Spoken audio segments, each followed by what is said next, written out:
In this next chapter, titled People You Serve and Care For, Dr. Janowitz explains to us how our health condition affects our interactions with others. This statement could not be more true, Dr. Janowitz. Talk to us about this inner circle and outer circle that you mention in the book. You say that it includes our significant other, our children, our close friends. What does that mean exactly? Sure. Well, it's funny. I remember that one movie that talks about the circle of trust, right? Mm-hmm. That was that Ben Stiller movie, Meet the Fockers, right? So it's a circle of trust. So you have your inner circle. You have, of course, your significant other, right? Many listeners of this have families, perhaps. So then you have your children, and then of course you have your friends. So that's, to me, is your inner circle. You know, you're maybe like 3 to 5 really close friends as well. So that's your inner circle. Then of course your outer circle is, you know, your people you work with, like your work life. Part of them, of course, could be your inner circle, but you know, by and large, your coworkers, your managers, the customers that you have, right, is another part of that. So you have that outer circle, and then those other associates that you hang out with, acquaintances and stuff. And so to me, this really creates leverage, because when I look at this, I say, okay, not only do I want to be healthy for myself, but I want to be healthy for those that I serve and those who I care for, especially in my inner circle first, right? And so I'm being selfish in regards that I want to be healthy for them. And so, you know, if given the opportunity to work out or not work out, or to pick the most nutritionally supportive food or not supportive food, if it's just about me, I'm not always going to do it. When that alarm clock wakes up there at 4:50 in the morning, I'm not really motivated to jump out of bed. As much as I would say that I was, the knee-jerk response is not going to be that way. But I know that if I have a full day of clients to serve, of patients to take care of, or, you know, I'm an older father, so we had our last child when I was 45, so it's a little bit older in life. Well, I know that I want to be healthy, not just for him as a 2-year-old at the time of this filming, but I want to see him at his wedding. I want to play with his children. So I look at things and say, hey, I want to be healthy not only for me, but I want to be healthy for my children. Sure. So I will do so many different activities when I think about them, as I'm sure most everybody does. But what I'm encouraging people to do is to become really intentional about taking steps to be healthy, not just for us, but be intentional and knowing your why. It's part of your why about those people that you love and you care for. I mean, when I took an oath to marry my wife, right? When we all took our vows, you know, I want to be the best version of me for her, because she deserves that. So I will do all those things just like I will with my kids, but first and foremost for my wife. And then, of course, for my friends. I want to be that good support system for my family, for the people who I hang out with, my close friends as well. And, you know, it's interesting, I talked about in the last segment to look at areas of your life, say your healthcare team or the people you associate with, or even your friends, and to say, okay, put a positive next to them. Are they a positive influence in your life, or a negative influence in your life, right? And then try to work on eliminating the negatives and add more positives into your life, and that'll increase the quality of your life.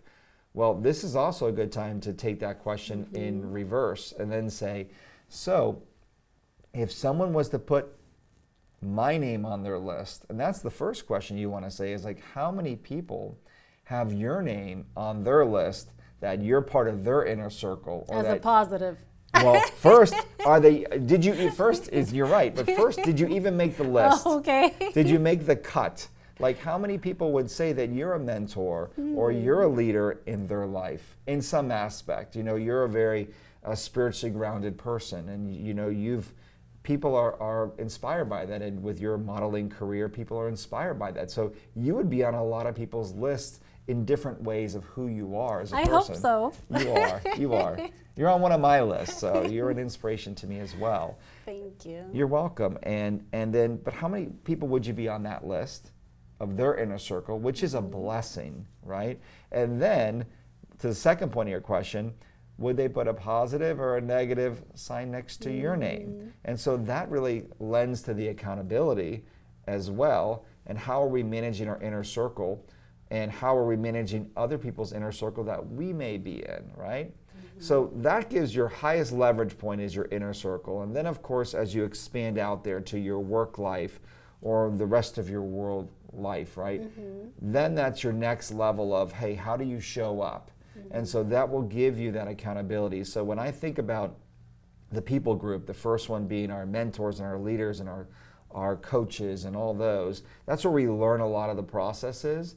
But then when we think about the people that we care and serve for, that becomes how do we put those things into action when we talk about process. But it's clear to define those groups. You know, in today's society, everyone's being pulled in so many different directions between family and children and That's right. work. And so between the inner and the outer circle, we do have a lot of people who we have to reserve energy for.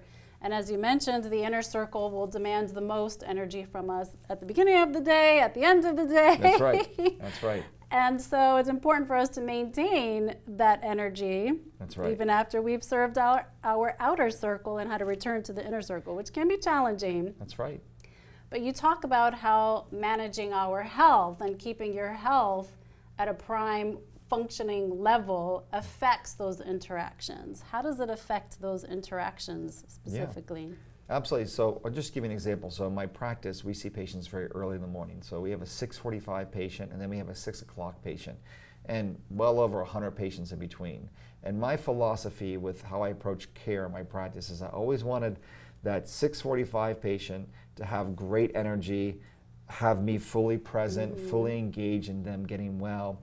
And I wanted that same energy to transfer to that 6 p.m. patient at the end of the day. Well, that takes a lot of intention. And so when we talk about process, you have to find ways to rest and recover, to hydrate, to nourish yourself emotionally, physically, chemically, spiritually. You have to fuel those ways to run that marathon. And then after you give it all a day of work, I mean, I'll work a 13-hour day, and then I know when I come home, one of my favorite moments of the day is when my kids run to me to give me that hug, and I want to be fully present to them and have more in the tank. Well, you can't do that if you're not managing your health, and that's why, again, the first book I wrote was the Synergy Health Solution, because you have to manage your health and make that the priority first so that you can create the foundation for everything else.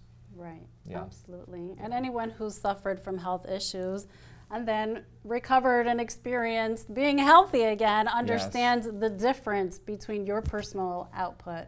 I know you and I can relate to Yes. that, and my Absolutely. functioning level is completely different when I have felt ill versus feeling healthy. That's right.